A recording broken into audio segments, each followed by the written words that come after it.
और गा कहते ही जो भी गुण समाप्त हो जाता। और बाके कहे ते वर्ण होत विष्णु दासन में। आहा। और जैसे ही वह शब्द निकला हमारा वर्ण हो गया, हम गोविंद के दासों के दास हो गए। भाके कहे ते खुल जात भाग जीवन के, और गा के कहे थे गिर गुमान गल जात है। बाके कहे थे वर्ण होत विष्णु दासन में, और ताके कहे थे तर जाए तर जाए। केवल भागवत शब्द निकल जाए तो मुक्ति करल गत उसकी कंफर्मेशन हो गया उसकी मुक्ति का। आइए उस दिव्य श्रीमद् भागवत में प्रवेश करते हैं कि जन्म यतो बयादि तरतर्षार्थे सुविज्ञस्वराट् तेने ब्रह्म हृदयाद कवये मुह्यन्त सूरयो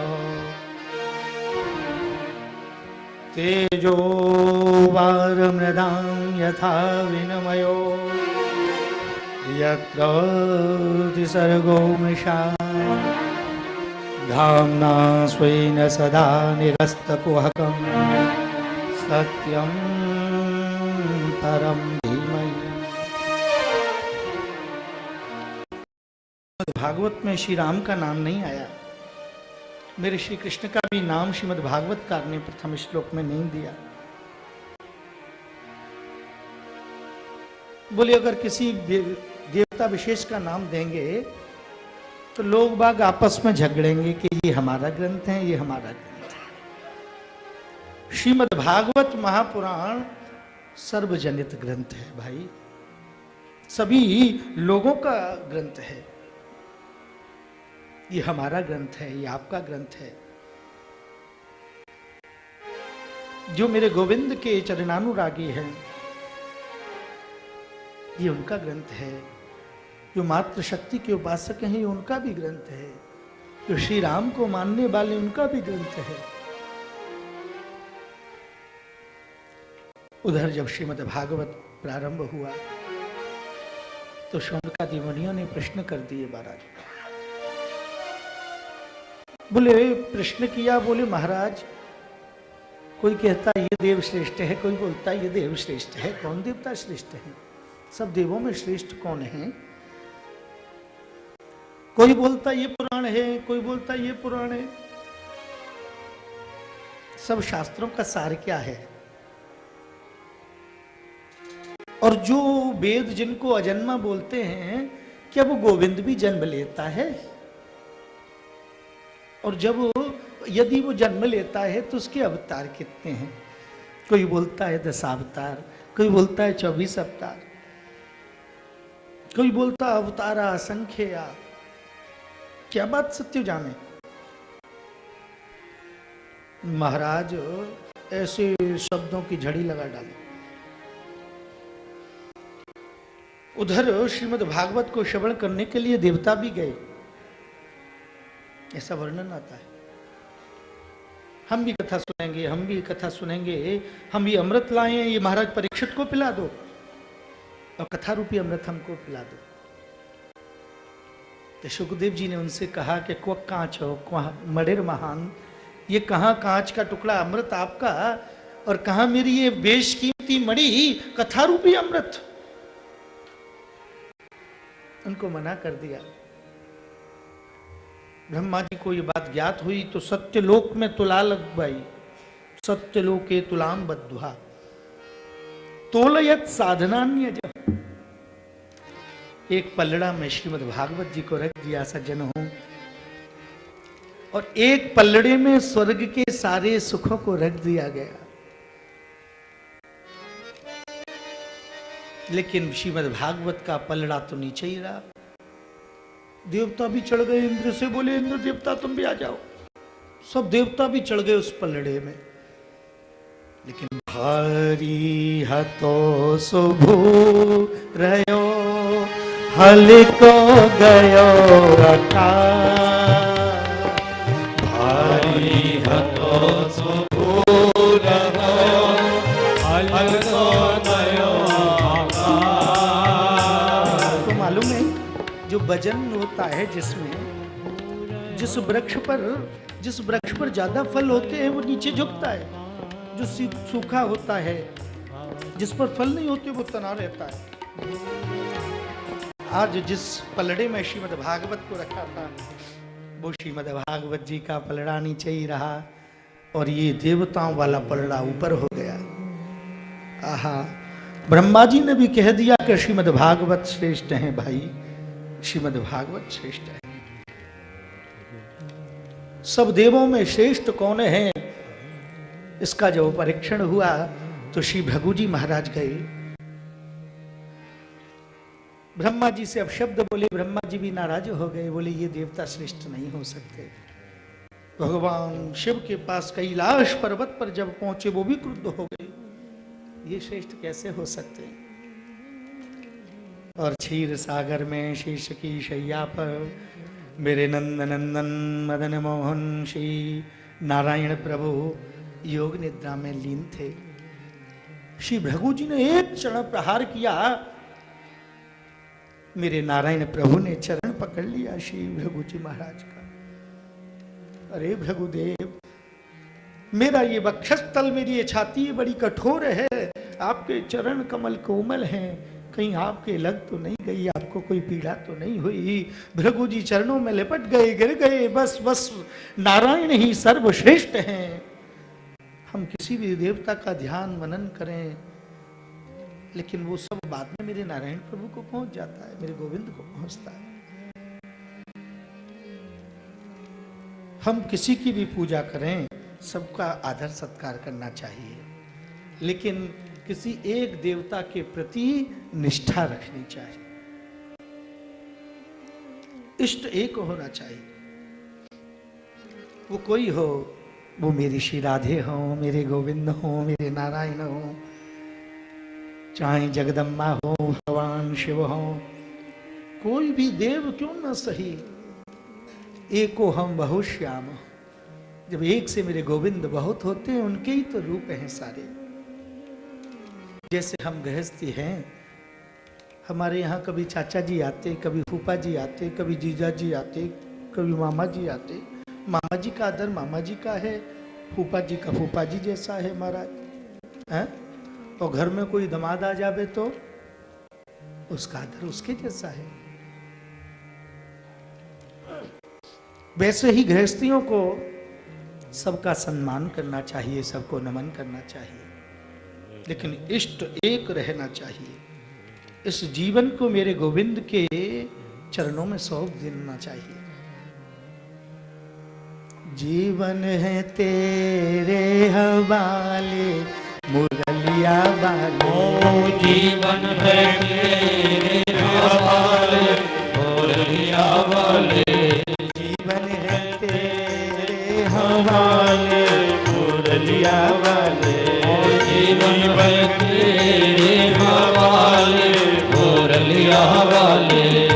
हम हैं बंशी तेरे अधर के, हम हैं बंशी तेरे अधर की, तेरे अधर के, हाँ तेरे अधर की, तेरे अधर की, तेरे अधर की।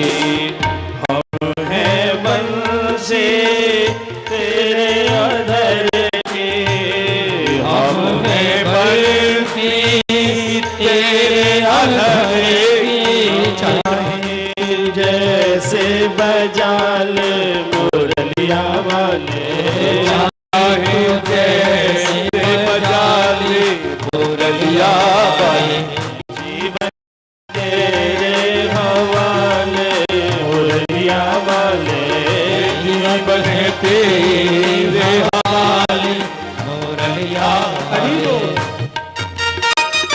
मेरे गोविंद का ध्यान करते हुए श्री राधे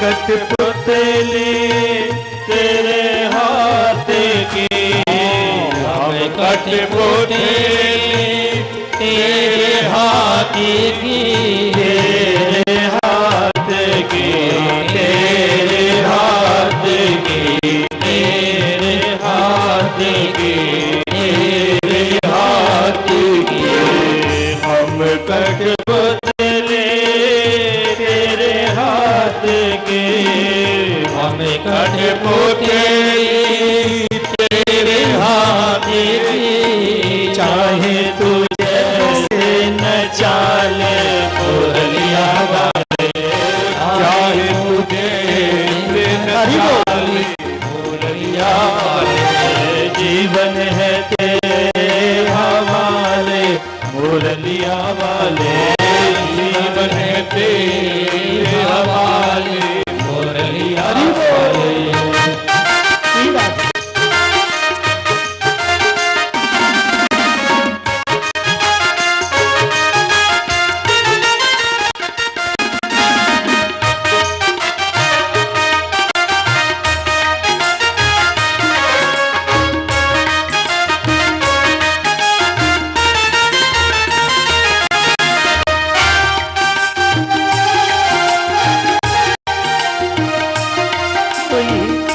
कोई व्यक्ति को कष्ट आता है, हमारे लोग पूछते नहीं है, सब मिलते, बहुत लोग मिलेंगे।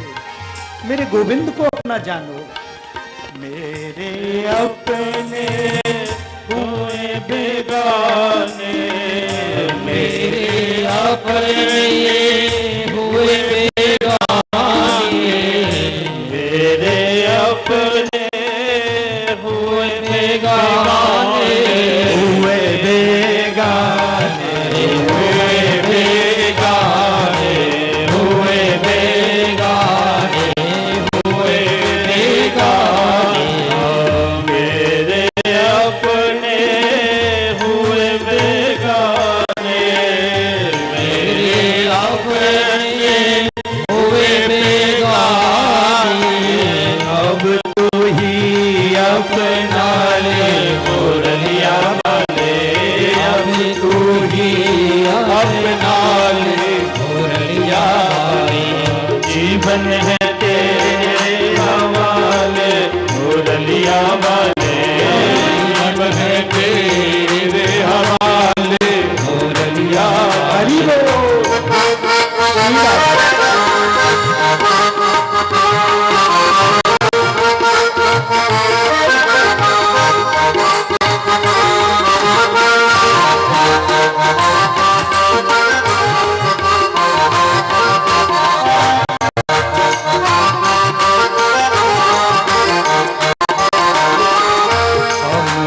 सेवक तुम हो स्वामी, हम हैं सेवक तुम हो स्वामी, तुम हो स्वामी मेरे, तुम हो स्वामी, तुम हो स्वामी मेरे, तुम हो स्वामी, हम सेवक हैं तुम हो स्वामी, सेवते हैं तुम हो स्वामी, चाहे तो पार लगाए हो मुरलिया वाले, चाहे तो पार लगाए मुरलिया वाले, जीवन है तेरे हवाले मुरलिया वाले, जीवन है तेरे हवाले मुरलिया वाले,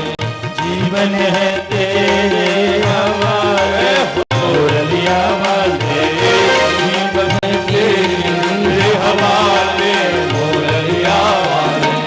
और वृंदावन में बसा ले मुरलिया वाले, वृंदावन में बसा ले मुरलिया वाले, जीवन है तेरे हवाले मुरलिया वाले, जीवन है तेरे हवाले मुरलिया वाले, अब तू ही अपना ले मुरलिया वाले, अब तू ही अपना ले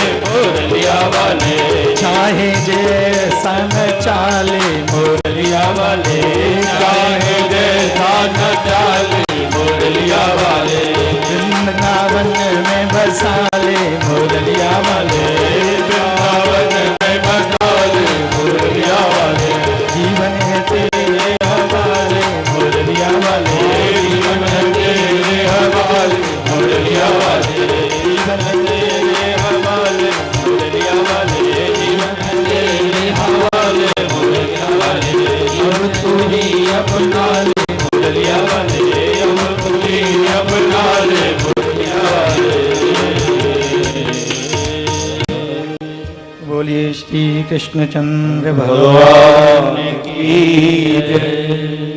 ये जीवन तो मेरे गोविंद को सौंप दो, तब आनंद आता है। और ये जीवन लगा रहेगा घर में, उसमें इसमें तो नहीं आएगा आनंद। हाँ,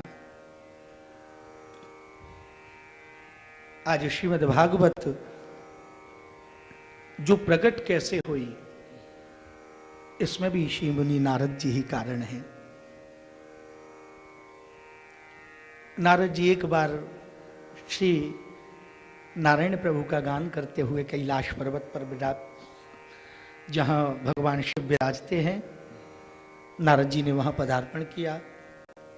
लेकिन उस समय भगवान भोलेनाथ वहां मौजूद नहीं थे। माता श्री पार्वती देवी वहां विराजित थी। नारद जी ने प्रणाम किया। अब तो पार्वती जी ने कहा, अरे नारद, आज कैसे गेल भूल गए हो भैया, तू तो बैकुंठ को ही जाबे, आज कैलाश कैसे आ गए हो? आज कैलाश की तरफ कैसे आ गए? बोले, बस मैया आपके दर्शन को मन भयो तो आ गए।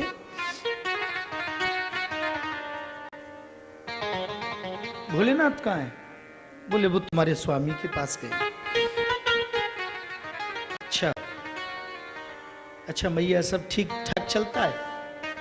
नारद जी ने कहा, एक बार नारायण प्रभु के यहाँ तो झगड़ा करा दिया, जरा भोलेनाथ के यहाँ ट्राई करके तो देखें होता है कि नहीं।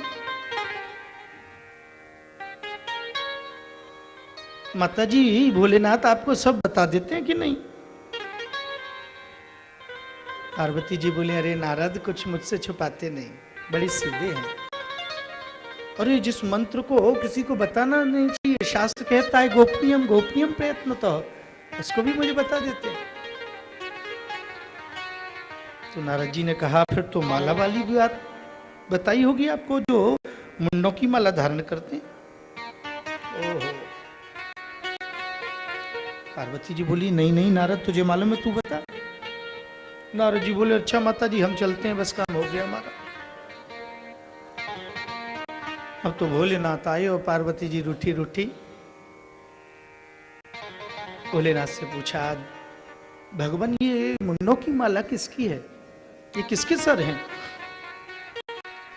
अब तो भोलेनाथ ने पूछा, अरे पार्वती, साची साची बताइयो, कहीं नारद तो यहां नहीं आए हो कहीं? क्योंकि जानते हैं ये जात तो कौन जानता है, या तो नारायण प्रभु या मैं, और तीसरा एक व्यक्ति है नारद। पार्वती जी बोली, प्रभु बदलने का प्रयास ना करें, अपनी बात को तो बताइए ना। भोलेनाथ ने कहा, देवी देखो, अगर पूछना ही चाहती हो तो बताता हूं, मैं तुमसे इतना प्रेम करता हूं, ये किसी और के सिर नहीं है, ये तुम्हारे ही सिर हैं। जब जब तुम्हारा शरीर हुआ है, उस मुंड की माला मैंने अपने गले में पहनी। पार्वती जी बोले, प्रभु तुम तो बड़े कपटी हो। भोलेनाथ बोले, क्या बोलते हो देवी? बोले, जब आपने ऐसी कौन सी दवा पी रखी है, मैं इतनी बार मर गई, तुम एक भी बार नहीं मरे। और आपको ऐसी अगर दवा मालूम है तो मुझको क्यों नहीं बताया आज तक? आपने बताया क्यों नहीं आज तक, अभी तक? भोलेनाथ कहते हैं, देवी मैंने अमर कथा को सुन रखा है, तो मुझे क्यों नहीं बताई?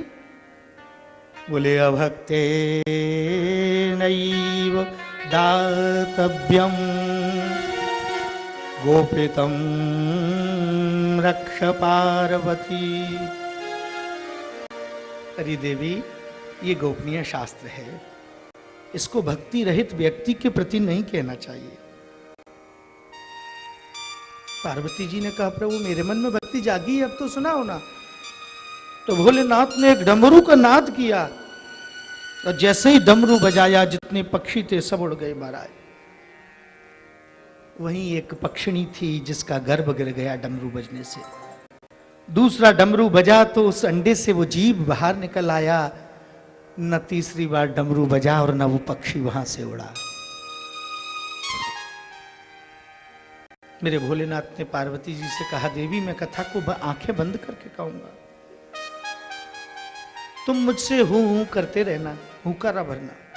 जैसे आप बोलते ना हाँ जी जी, ऐसे ही बोलते हैं। पहले कहानी सुनाते थे, बोले हुकारा भरना भाई। तो हुकारा हूं करूं छे, वो वाला हूं नहीं है भाई। हाँ, आप कहीं उसको समझ जाओ। हुकारा भरने वाली बात बताया। माता पार्वती कथा को सुनने लगी, भगवान भोलेनाथ कथा को सुनाने लगे। और जैसे ही कथा का विश्राम हुआ, मेरे भोलेनाथ ने जय घोष किया, बोलिए बाल कृष्ण लाल की जय। माता पार्वती बोली हैं, बोले प्रभु उद्धव जी का आप प्रसंग सुना रहे थे। भोलेनाथ बोले मैंने तो सारा प्रसंग सुना दिया, आप उद्धव जी के पे अटकी हो। बोले महाराज मुझे निद्रा देवी आ गई, इसीलिए कथा में निद्रा देवी कोई व्यवधान न डालें, इसीलिए बार बार कीर्तन करना चाहिए। और जो कीर्तन में मस्ती से झूमकर ताली बजाता है ना, और जो झूमता है बैठे बैठे भी, तो उसके सर पर एक रखी हुई है पाप की गठरी, वो गिर जाती है, वो गिर जाती है पाप की गठरी। और वो कहाँ चली जाती है मालूम? जो व्यक्ति ऐसे अप टू डेट बन के बैठ जाता है ना, जबरदस्ती आ गया, बोले पत्रिका आई है जाना तो पड़ेगा भाई, कथा तो सुननी पड़ेगी भाई, ऐसे बैठ जाता है, बस उसके सर पे जाके ये पाप बैठ जाते हैं। नाम संकीर्तन हो गए तो मेरे गोविंद का गुणगान करना चाहिए। भोलेनाथ ने कहा ये कथा में हुकारा किसने भरा? वो छोटा सा पक्षी, वो नन्हा सा शुक, वो कथा को सुन रहे थे। अब तो भोलेनाथ त्रिशूल लेकर दौड़े, इस अमर कथा को कोई नहीं सुन सकता। आगे आगे शुक और पीछे पीछे भोलेनाथ दौड़े जा रहे हैं, भागे जा रहे हैं। अरे शुक नेक तो रुक। अब तो महाराज वहां व्यास जी की धर्म पत्नी मुख खोलकर जमाई ले रही थी। श्री सुखदेव जी महाराज उनके मुख में होकर उनके उदर में प्रविष्ट हो गए। अब तो भोलेनाथ बाहर बैठे थे त्रिशूल लेकर, व्यास जी आए, भोलेनाथ आप पधारे हो, आइए ना। बोले अंदर नहीं आएंगे, तुम्हारे आश्रम में मेरा एक शत्रु बैठा है। व्यास जी बोले मैं बाहर भेजता हूं ना, आप आइए तो। बोले आप कैसे भेजोगे, वो तुम्हारे घर में थोड़ी, तुम्हारी पत्नी के पेट में बैठा है। व्यास जी तो डर गए, क्या भोलेनाथ मेरी पत्नी के लिए त्रिशूल लेकर आए हो क्या? बात क्या है बताइए। भोलेनाथ ने कहा उस पक्षी ने, वो अनाधिकारी था, उसने कथा को सुन लिया, अमर कथा। व्यास जी ने कहा भगवान आप तो सर्वज्ञ हो, लेकिन यदि वो अनाधिकारी होता तो इस कथा को सुन नहीं सकता था। और भगवान यदि उसने इस कथा को सुन लिया तो आप अपने मुख से बोलते हो कि ये अमर कथा है। जो इस कथा को सुन लेता है वो मरता नहीं है। तो आपका त्रिशूल क्या, भगवान नारायण का सुदर्शन भी अब उसका बाल बाकाट कर नहीं सकता। भोलेनाथ जान गए, लौटा ही त्रिशूल लेकर। अब तो बालक का जन्म महाराज हो जाता है 8 महीने 9 महीने, लेकिन पूरे 11 वर्ष बीत गए, लेकिन सुखदेव जी ने जन्म नहीं लिया। एक दिन व्यास जी ने कहा अरे देव पुरुष आप कौन हो? आपकी माता को, मेरी पत्नी को बड़ा कष्ट होता है, आप प्रकट हो ना। अंदर से आवाज आई नहीं पिताजी, ये संसार की माया मुझको पकड़ लेगी, ये जकड़ लेगी।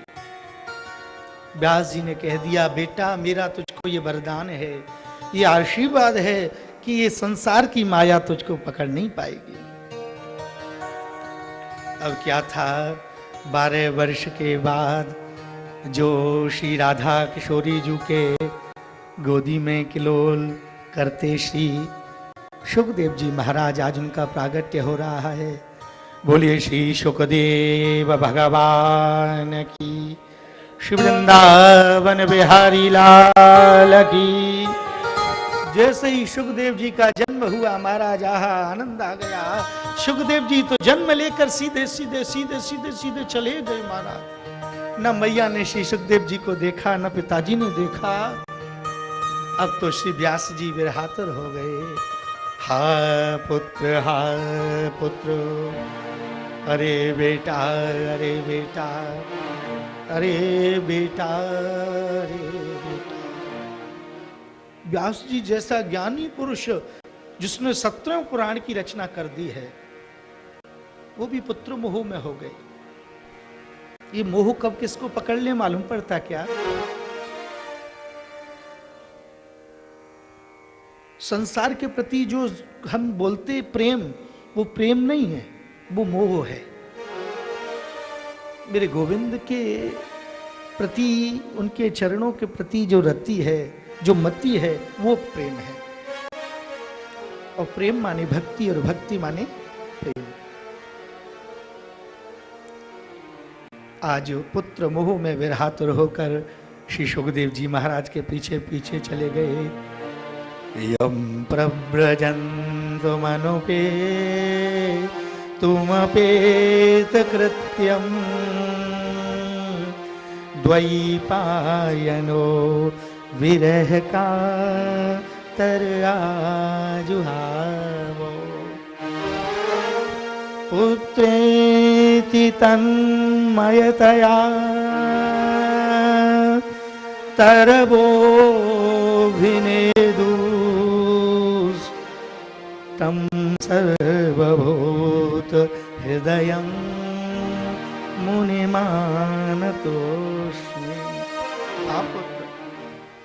पुत्रेति तन्मयतया, उस पुत्र के विरह में तन्मय हो गए और हा पुत्र करने लगे। वृक्षों से आवाज आई, अरे व्यास जी, हमारे भी कितने फल रूपी पुत्र होते हैं, हम तो कभी रोए नहीं आज तक। अब तो श्री व्यास जी वहां से लौट तो आए, लेकिन हृदय में विषाद हो गया। खिन्न मन से बैठ गए वहीं। बहुत लोग आते हैं, समझाते हैं। श्री मुनि नारद जी आए, अरे व्यास जी, आप जैसा ज्ञानी विवेकशील व्यक्ति भी इतना मोहांध हो सकता है क्या? आप तो परम ज्ञानी है, ध्यानी है, मानिए। व्यास जी ने कहा, रे नारद, तू चला जा, सत्य कहता हूं।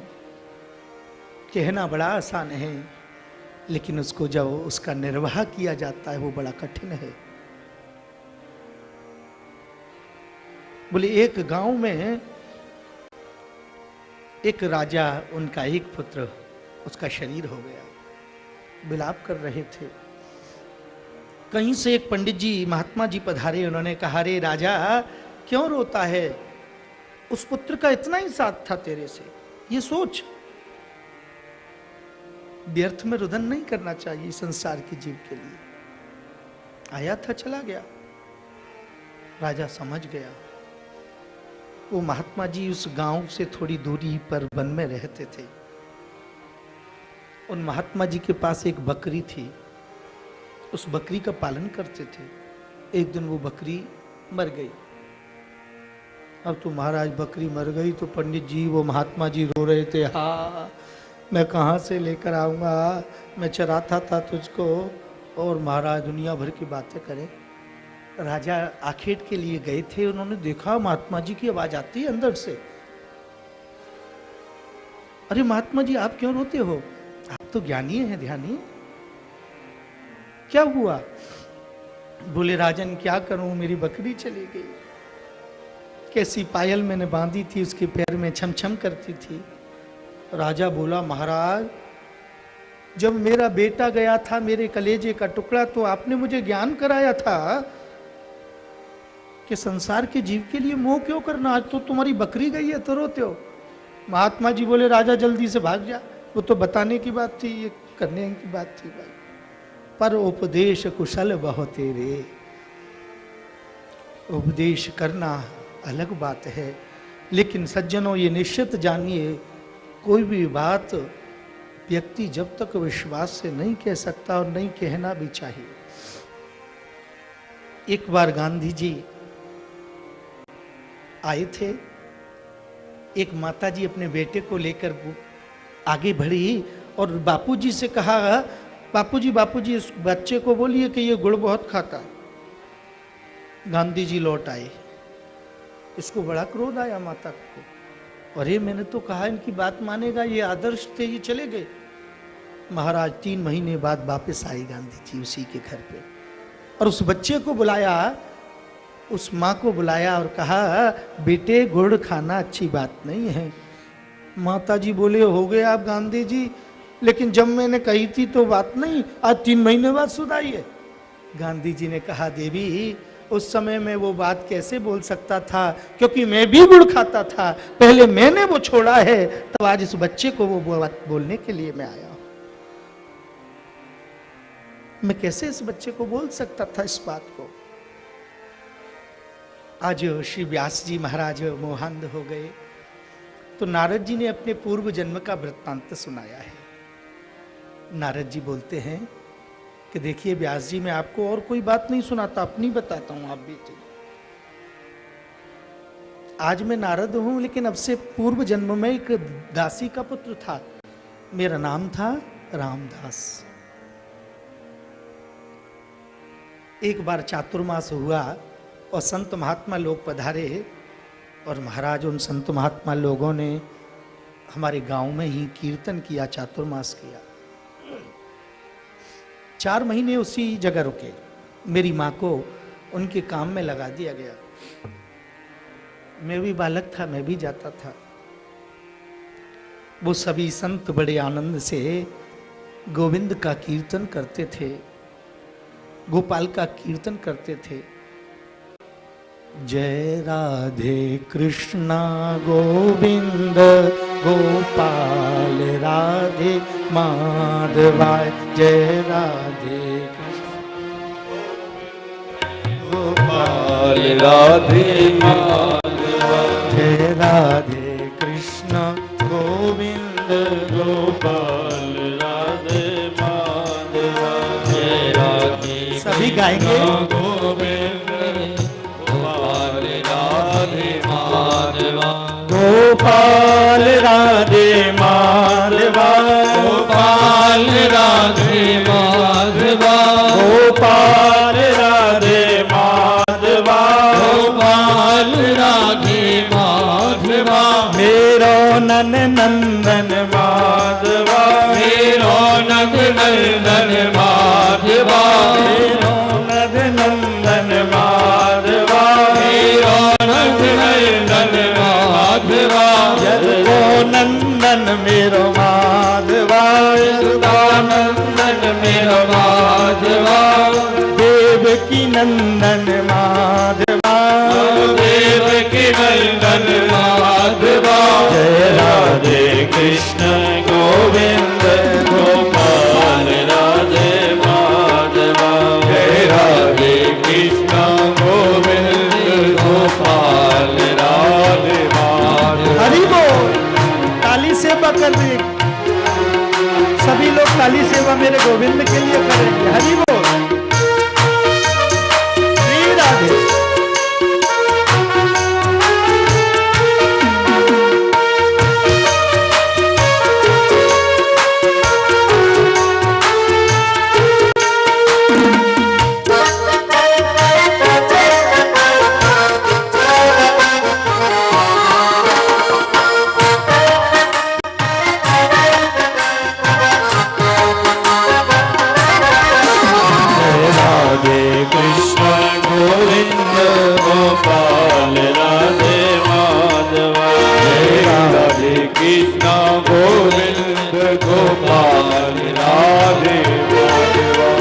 रास बिहारी माधवा, मेरो रास बिहारी माधवा, मेरो रमण बिहारी माधवा, मेरो रमण बिहारी माधवा, मेरो छैल बिहारी माधवा, मेरो छैल बिहारी माधवा, जय राधे कृष्ण गोविंद गोपाल राधे माधवा, जय राधे कृष्ण गोविंद गोपाल राधे माधवा, गोपाल राधे माधवा, गोपाल राधे माधवा, गोपाल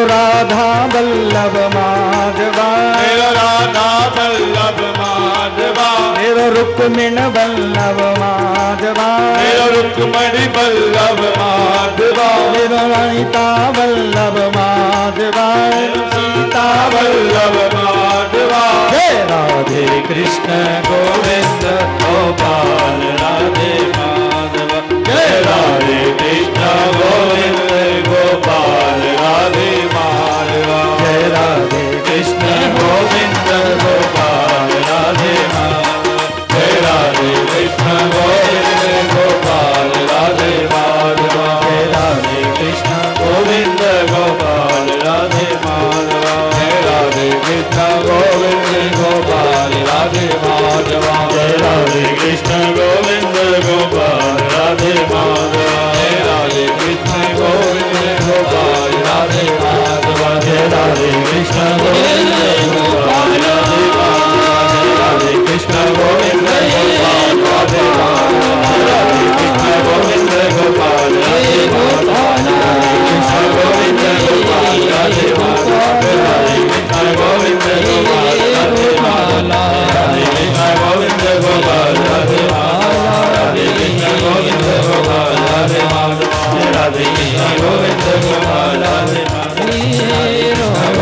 गोपाल राधे माधव, राधे कृष्ण गोविंद गोपाल राधे माधव, राधे कृष्ण गोविंद गोपाल राधे माधव, जय राधे कृष्ण गोविंद गोपाल राधे माधव, गोविंद गोपाल राधे माधव, जय राधे कृष्ण गोविंद गोपाल राधे माधव, जय राधे कृष्ण गोविंद गोपाल राधे माधव, गोपाल राधे माधव, गोपाल राधे माधव, गोपाल राधे माधव, गोपाल राधे माधव, गोविंद राधे माधव, गोपाल राधे गोविंद राधे गोपाल राधे जय राधे कृष्ण गोविंद गोपाल राधे माधव, जय राधे कृष्ण गोविंद गोपाल राधे गोपाल राधे माधवा, गोपाल राधे माधवा, गोविंद राधे माधवा, गोविंद राधे माधवा। श्री गोविंद का गुणगान करते थे ये संत महात्मा लोग। नारद जी बोले मैं रामदास भी इनके साथ कीर्तन करता था, और कीर्तन करते करते मेरा मन उस कीर्तन में कब लग गया आपको मालूम है। देखिए जो श्रीमद् भागवत महापुराण में कीर्तन में डूबता है ना, उसी को कथा समझ आ सकती है। ये कथा को कहा किसने आपको मालूम है? श्री सुखदेव जी ने। तो सुखदेव जी को जो अगर दूसरे नाम से अगर कहेंगे तो तोता को बोलते हैं कीर। तो जो कीर्तन में डूब जाता है, कीर्तन में रम जाता है, उसी के उर में तो श्रीमद् भागवत प्रकट हो सकती है। भाई हर किसी के उर में कैसे प्रकट हो सकती है श्रीमद् भागवत? जब कीर्तन में डूबता है, कीर्तन में आनंदित होता है, तो श्रीमद् भागवत में आनंद आता है। आज नारद जी बताते हैं, व्यास जी मैं रामदास उस कीर्तन में रमने लगा, और जब मैं कीर्तन करता मेरी माँ मुझको उठा लेती। एक ही तो है मेरी बुढ़ापे की लठिया, ये महात्मा याकू भी कहीं बाबा जी नहीं बना देने।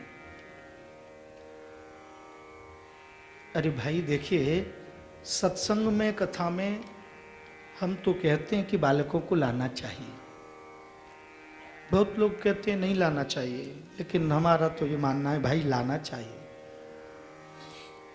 क्योंकि सद्विचार जो बचपन से आते हैं संस्कार, वो बड़े होकर आने में थोड़ी दिक्कत करते हैं। एक न्यूज़पेपर को उठाकर लाएं और उस पर मोहर लगाएं, उस मोहर का थोड़ा सा देखना पड़ेगा, ध्यान से दिखाई देता है कि नहीं। और यदि एक कोरे कागज पर मोहर लगा दी जाए तो तुरंत समझ आता है वो कोरा कागज है बाल्यावस्था। संस्कार बचपन से आते हैं। अब तो महाराज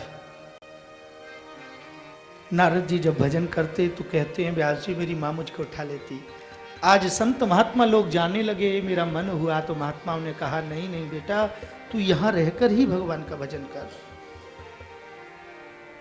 हमारे साथ जाएगा तेरी माता की आत्मा हमको श्राप देगी।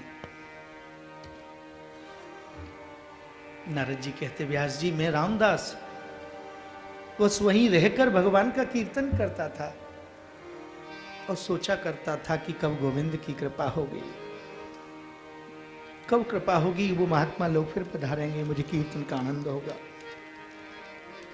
नारद जी कहते हैं जिसका मन जिसमें लग जाए तो फिर छूटता नहीं, और नहीं लगता तो नहीं लगता भाई, और लग गया तो फिर हटता भी नहीं है, दुनिया कुछ भी कहे चाहे, तो बोलती है तो बोलती रहे। अब तो महाराज जब मैया रामदास को उठा लेती भजन करते तो बड़ा कष्ट होता। नारद जी कहते हैं व्यास जी कभी कभी मैं सोचता था कि अरे भगवान ये मेरे भजन में ये बाधा है मेरी माँ। समय आया एक दिन माँ लौटती थी, सर्प ने उसके पैर में काट लिया। जब माँ का शरीर हुआ तो मैं रोया नहीं, हाँ मेरे नेत्रों से अश्रुबिंद जरूर गिरे।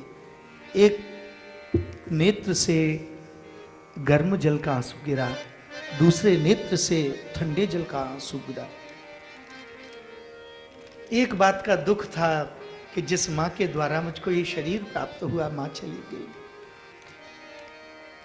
दूसरी बात का ये सुख था कि भजन में बाधा थी, जो जितने समय के लिए आया है उसको तो जाना, एक दिन मुझे भी जाना है, सबको जाना। मैं रोया नहीं, मैंने मां का संस्कार किया और भगवान के भजन में लग गया।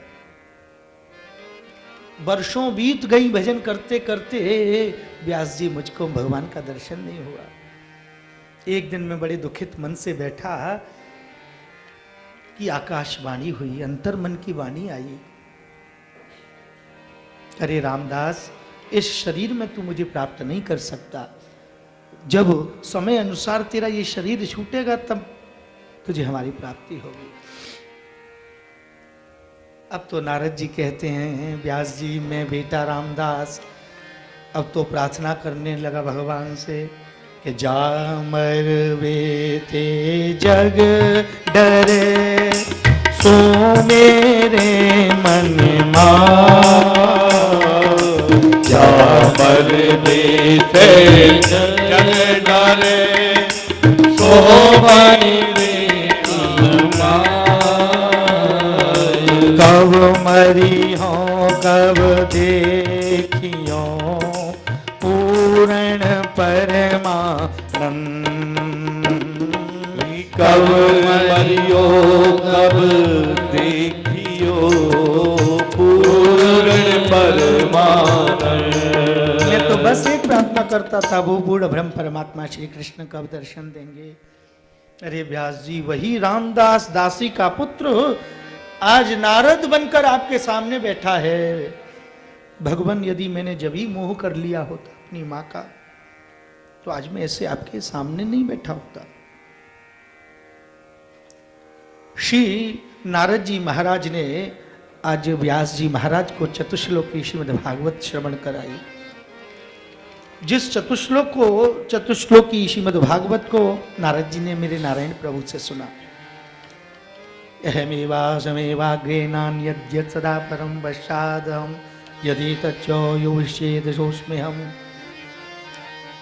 श्रीमद् भागवत के वो 4 श्लोकों को श्री व्यास जी महाराज को श्रवण करा दिया महाराज, और व्यास जी महाराज की तो समाधि लग गई, समाधिस्थ हो गए।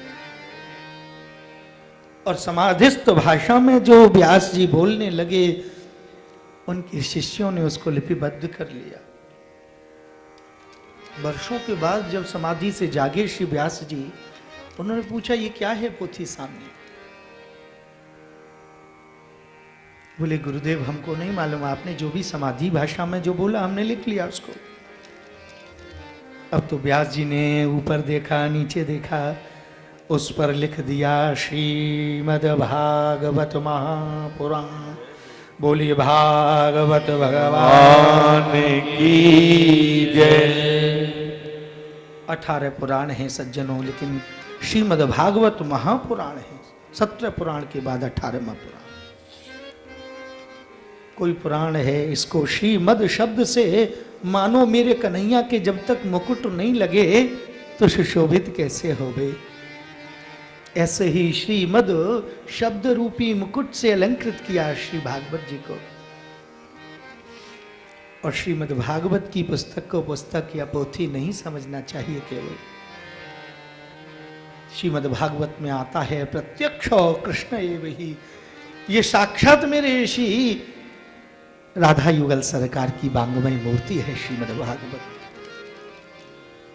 आज श्रीमद् भागवत की रचना हो गई। श्रीमद् भागवत श्रेष्ठ है। बहुत बहुत बातें संतों ने कही हैं महाराज। किसी पुराण में 2 लक्षण हैं, किसी में 5 हैं, किसी में 7 हैं, लेकिन श्रीमद् भागवत महापुराण के यहाँ लक्षणों को अत्र सर्गो विसर्गस्यो स्थानं पोषणमूतयो मनवंतर ईशानुकथा निरोधो मुक्तिराश्रय। ये 10 लक्षण से ओतप्रोत श्रीमद् भागवत महापुराण। इतने लक्षण किसी भी पुराण में नहीं। इसमें अत्र है, सर्ग है, विसर्ग है, स्थान है, पोषण है, मूत्र है, मनवंतरों का वर्णन है, ईशानु कथा, संसार से सब वृत्तियों को रोककर अपनी मनोवृत्ति को गोविंद के चरणों में लगाने का निरोध है, मुक्ति है और आश्रय है। ऐसा दिव्य श्रीमद् भागवत महापुराण। और श्रीमद् भागवत महापुराण में सर्वप्रथम मेरे गोविंद की कथाओं का गान नहीं आता। श्रीमद् भागवत कथा के सुनने का अधिकारी कौन है? जिन्होंने अपने हृदय को परम भागवतमय बना लिया। कोई कैसा है, कोई अच्छा है, कोई बुरा है। अरे भाई, कोई बुरा है उसको बुरा रहने दो ना। आप अगर अच्छे हो तो आप अच्छे बने रहो, उसकी बुराई में क्यों भागीदार होते हो?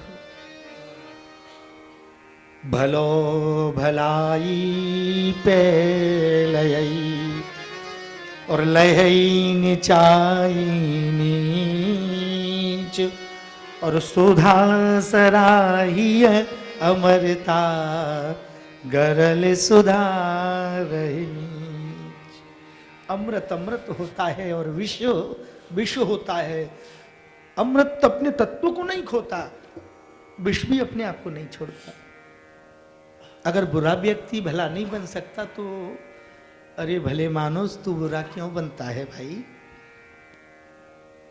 तुम उस बुरे व्यक्ति को भला ना बना सके, लेकिन तुमसे अच्छा तो वो रहा कि तुम जैसे भले मानुष को उसने बुरा बना लिया। वो जैसा है वैसा रहने दो। दूसरे को बदलने का प्रयास अगर ज्यादा करोगे तो तुम स्वयं बदल जाओगे। अपने आप को बदलो, दूसरे की बुराई को नहीं देखो। कोई व्यक्ति किसी पर जब एक उंगली उठाता है तो 3 उंगली उसके ऊपर उठती हैं। भाई, अपने भीतर भी झांक कर देखो ना, उसको समझो।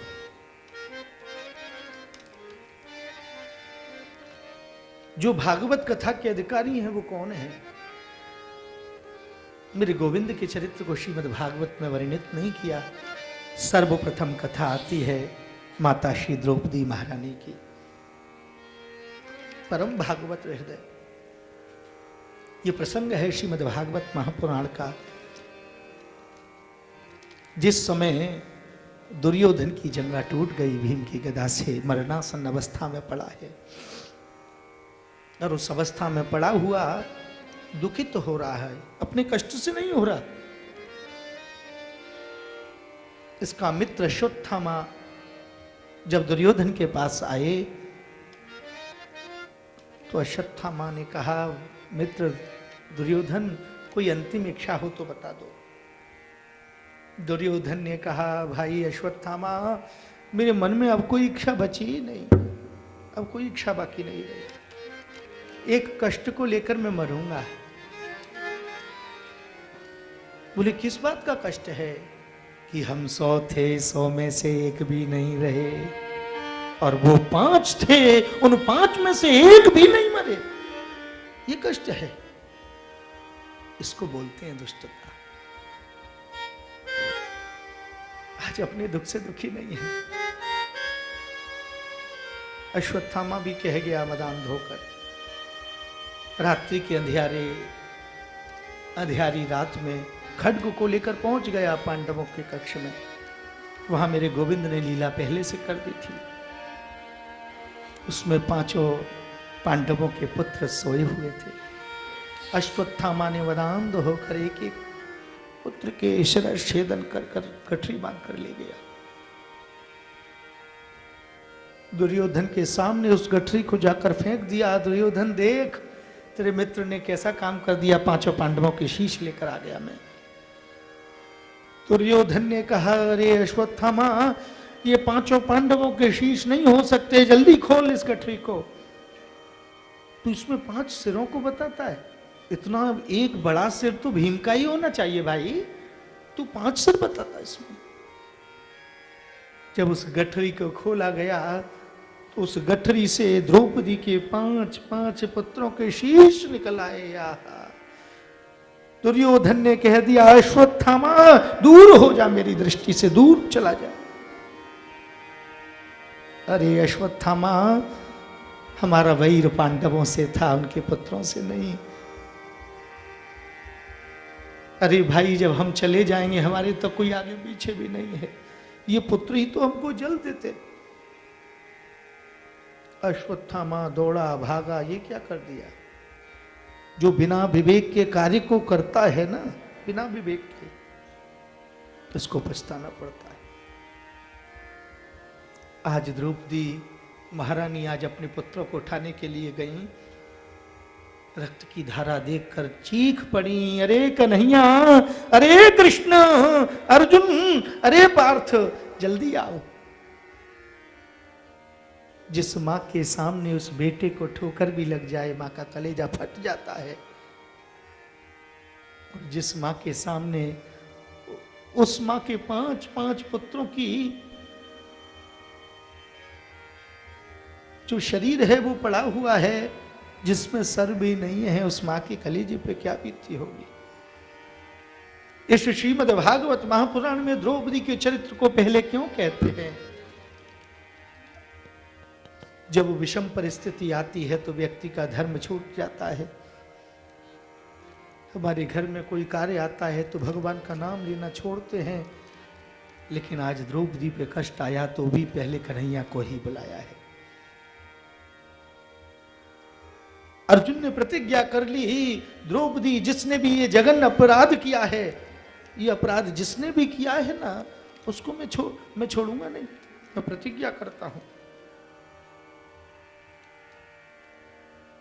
द्रौपदी रोती थी, उधर अर्जुन चले हैं। द्रौपदी ने कहा, भैया आप क्या करोगे?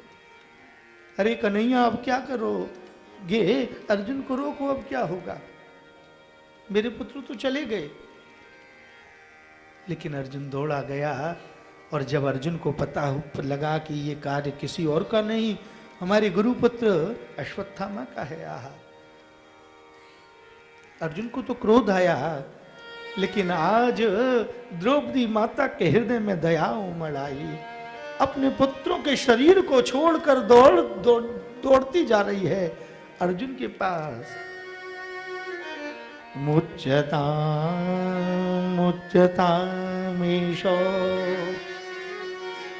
ब्राह्मणो नितराम गुरु। अरे अर्जुन, अरे कन्हैया, अर्जुन को रोको। मुच्यताम ईशो, छोड़ दे। अर्जुन को बोलो ना। जिस माँ के पुत्रों को जिसने मारा हो, वो माँ ये कहेगी इसको छोड़ दो। लेकिन आज द्रौपदी कहती है कि छोड़ दो, अर्जुन छोड़ दो। कन्हैया बोलो ना अर्जुन को। क्यों? कि ब्राह्मणो नितराम गुरु। अरे कन्हैया बोलो ना, ये ब्राह्मण है, ब्राह्मण वध के योग्य नहीं होता। उसमें भी गुरु के पुत्र हैं, गुरु समान गुरु पुत्र हो। अरे अर्जुन, क्या तुम्हारे गुरुजी ने जो धनुर्विद्या तुमको सिखाई थी, आज उनके पुत्र को मारकर आप गुरुदक्षिणा दोगे क्या? अर्जुन को बोलती है मां द्रौपदी। विषम परिस्थिति में भी धर्म को नहीं छोड़ती आज। इधर अर्जुन ने कहा, कन्हैया मैं क्या करूं, मैंने तो प्रतिज्ञा ली है, यदि मैं नहीं मारूंगा तो मैं भस्म हो जाऊंगा। कन्हैया क्या करूं? तो मेरे गोविंद ने भी कह दिया कि अर्जुन, ब्राह्मण वध के योग नहीं है। ब्रह्म बंधुर न हंतव्यो। ब्राह्मण और बंधु जन, कोई भाई घर में अपराध कर दे, कोई घर का व्यक्ति अपराध कर दे तो मार देते हैं क्या? डांट डटप करके बस चलो कोई बात नहीं, आगे से नहीं करना, मारते थोड़ी हैं। और वहीं भीमदेव खड़े थे। महाराज भीम ने देखा कन्हैया की ओर, कन्हैया क्या बोलते हो? और भगवान ने जब भीम की ओर देखा तो कह दिया कि आता ताई वदारिणो। अर्जुन मार दो। द्रौपदी की तरफ के देखते हैं तो कहते हैं अर्जुन छोड़ दो, और जब वो भीम की तरफ देखते हैं तो कहते हैं मार दो। अर्जुन बोलता है, कन्हैया ठीक ठीक बात तो बताइए ना, मारूं कि छोड़ूं? तुम जैसा व्यक्ति अगर एक बैठ जाए जज की कुर्सी पर जाके तो फिर ठीक है, चोर से बोलोगे चोरी करो और जाके थाने में रपट लिखा के आ जाओगे। भाई ये कैसा न्याय है? मेरे गोविंद ने कहा, अर्जुन मार भी दो इसको और छोड़ भी दो। ये ब्राह्मण है, इसको दिया जाने वाला दान, इससे रोक लो।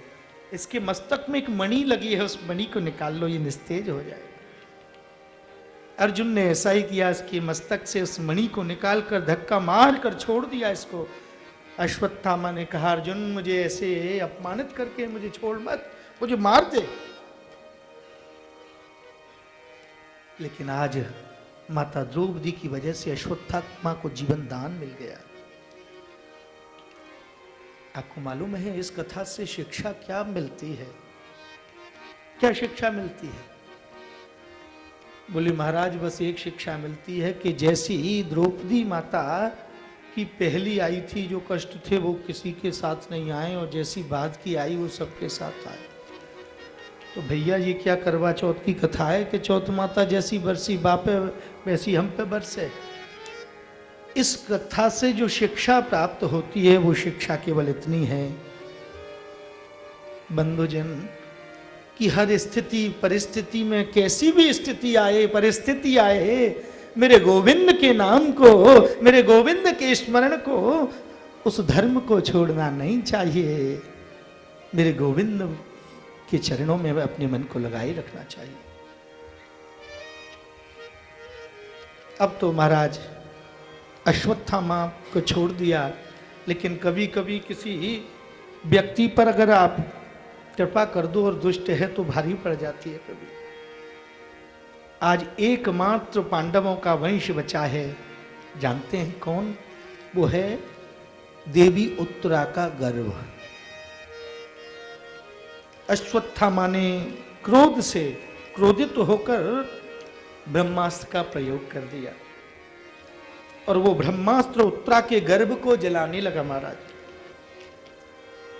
अब तो जब ब्रह्मास्त्र की जो पीड़ा श्री उत्तरा जी के गर्भ में हुई तो श्री उत्तरा देवी मेरे गोविंद की शरण में आई हैं। पाहि पाहि महा